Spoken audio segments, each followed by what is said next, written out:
மகா சக்தி மண்டல கோபுரங்கள் குறித்தும், ஆதி விளக்கின் ஆட்சி குறித்தும் ஆதி மகா சரஸ்வதி அன்னை வழங்கிய அருளுரை.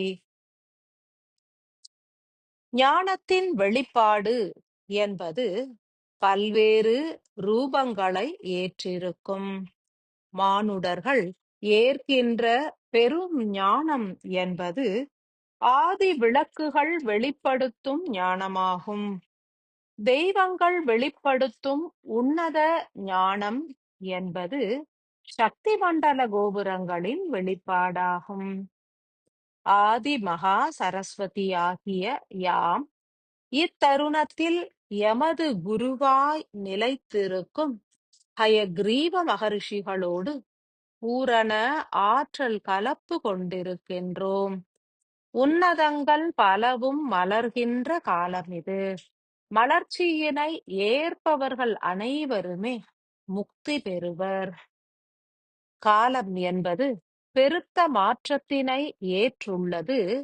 மானுடர்களின் உட்சிரசினில் பல்வேறு திரைகள் நீக்கமுறும் காரணத்தினால் சத்தியம் என்பது ஞானமாய் வெளித்தோன்றும்.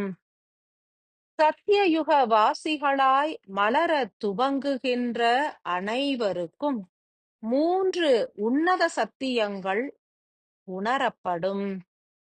முதன்மை சத்தியம் என்பது அனைத்தும் மாயை எனும் தத்துவ நிலையினை உணர்த்திடும். ஒவ்வொரு மானுடர்களும் தங்களது செயல்பாடுகளின் மூலம் மாயை எனும் திரை விலகுவதனை காண்பர். ஆதி விளக்கு என்பது ஒளிப்பாலத்தினை உள் ஏற்று ஆட்சியினை துவங்கியுள்ள இத்தருணத்தில் மாயைகள் யாவும் விலகி மனிதர்களின் மூலாதார ஆற்றல்கள் பூரணமாய் விரிவடையும். ஹயக்ரீவ மகரிஷிகள் உருவாக்கிடும் மகா சக்தி மண்டல கோபுரத்தின் முதன்மை பணி என்பது மூலாதாரத்தினை தூய்மையுறுத்தி விரிவடையச் செய்திடும் நிலையாகும். அதன் பொருட்டே மானுடர்கள் மாயையிலிருந்து பூரணமாக விடுபடுவர். இரண்டாவது சத்தியம் என்பது கர்ம வினைகளின் மாறுபட்ட இயக்கமாகும்.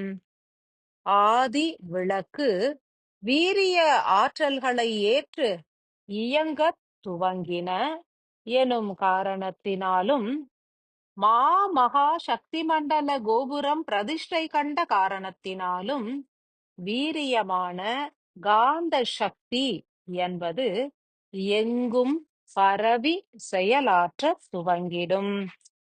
காந்த சக்தி எனப்படும் பேரொளியானது ஆற்றுகின்ற முதன்மை பணி என்பது நச்சு கழிவுகளையும் பதிவு பொருட்களையும் நீக்குவதாகும். எனில் மானுடர்கள் தாங்கள் ஆற்றுகின்ற ஒவ்வொரு வினைகளுக்கும் உரித்தான பலனை விரைந்து ஏற்பர். வினைகள் யாவும் கர்ம பதிவுகளாக உருமாறி பிறவி கடந்து பயணிக்கும் செயல் என்பது சத்தியயுகத்தினில் நிகழ்ந்தேறிடாது. மானுடர்களின் பல்வேறு கர்ம பதிவுகள் விரைந்து எளிதாய் நீக்கமடையும் காலமே உதித்துள்ளது.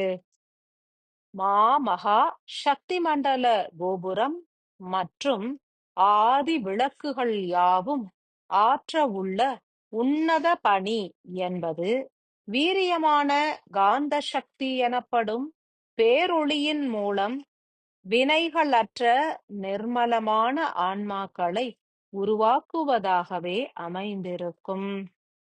மூன்றாம் சத்தியம் என்பது ஆணவத்திரையின் நீக்கமாகும்.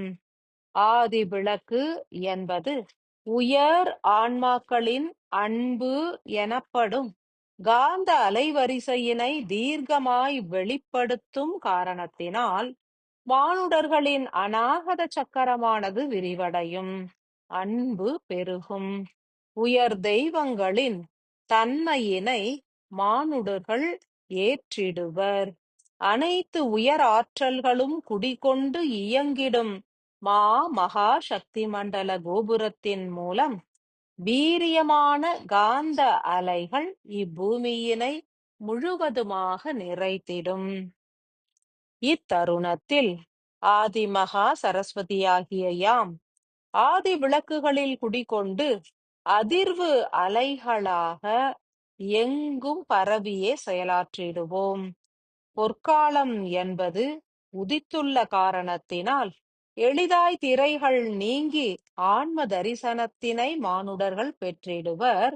எனினும் சூட்சமமாய் நிகழ்கின்ற ஆற்றல் பரிமாற்றங்களை உணர்ந்திட முனைந்திடல் வேண்டும். ஐம்புலன்களும் உயர் ஆன்மாக்களின் ஆற்றல்களை உணர்த்திடும் உயரிய சிந்தனைகளை ஏற்றுவிட்டால் உன்னத வாழ்வு சித்திக்கும். ஞானம் எனப்படும் அதி உன்னத ஆற்றல்கள் யாவுமே எமது ரூபத்தில் ஆதி விளக்கினின்று வெளிப்படும். ஞானமே அன்பாகவும் ஞானமே கருணையாகவும் மலர்வதனை மனிதர்கள் கண்டுணர்ந்திடுவர். கருணை நிறைந்த ஆசிகள்.